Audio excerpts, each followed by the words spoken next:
बंधुगण आज ओडिशा विधानसभा बसुची शीतकालीन अधिवेशन आमे निष्पत्ति कलु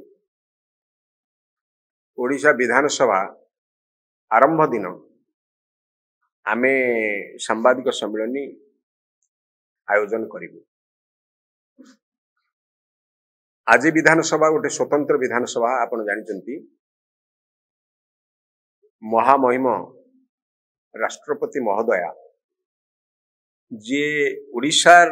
लोक एवं ओडिशार मध्य पूर्वतन मंत्री से आज आसुचंती सेति पई विधानसभा प्रस्तुत एवं से तंकर वक्तव्य मध्य रखिबे। आमे मध्य सांबादिक सम्मेलन रे आज लिखिचु आपण माने जो माने कॉपी नेबे जानिबे आमे लिखिचु महामहिम राष्ट्रपति महोदया राज्यर जो अंचल रु आसीचंती जोटा तंकर जन्मभूमि थिला जोठी से विधानसभा को प्रतिनिधित्व करिथिले जोठू आसिकरी से मंत्री पद वरण करिथिले राज्य रे सेही अंचल रे चाष चासी भाग चासी यांकर अवस्था कौन आमे आशा करिबु सांबादिक सम्मेलन रे हमर वक्तव्य रखिबा पूर्व प्रदेश किसान कांग्रेस पक्षरु जो राष्ट्रपति महोदया आज तांक वक्तव्य रे चासीर समस्या को लाघव करिबा पाई चाषर समस्या को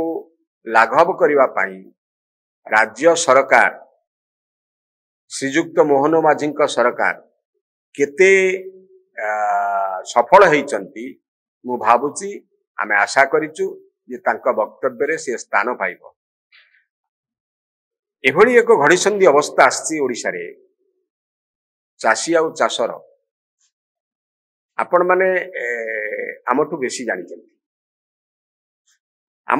जानिचंती एथि पई जे चासी आउ चाष को कहिले ओडिशा को बुझाए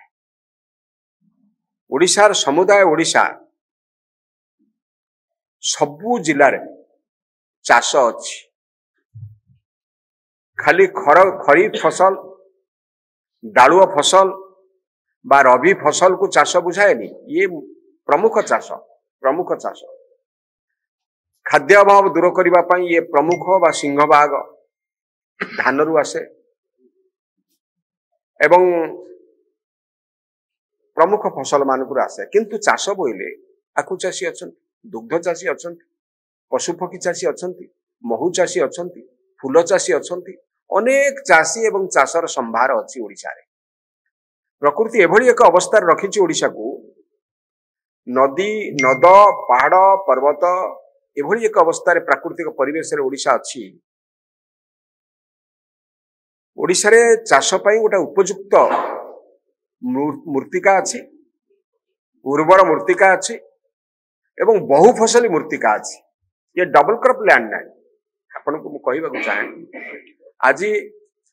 आज ओडिशा विधानसभा बसिला बेले शीत अधिवेशन ये राष्ट्रपति वक्तव्य कारणरू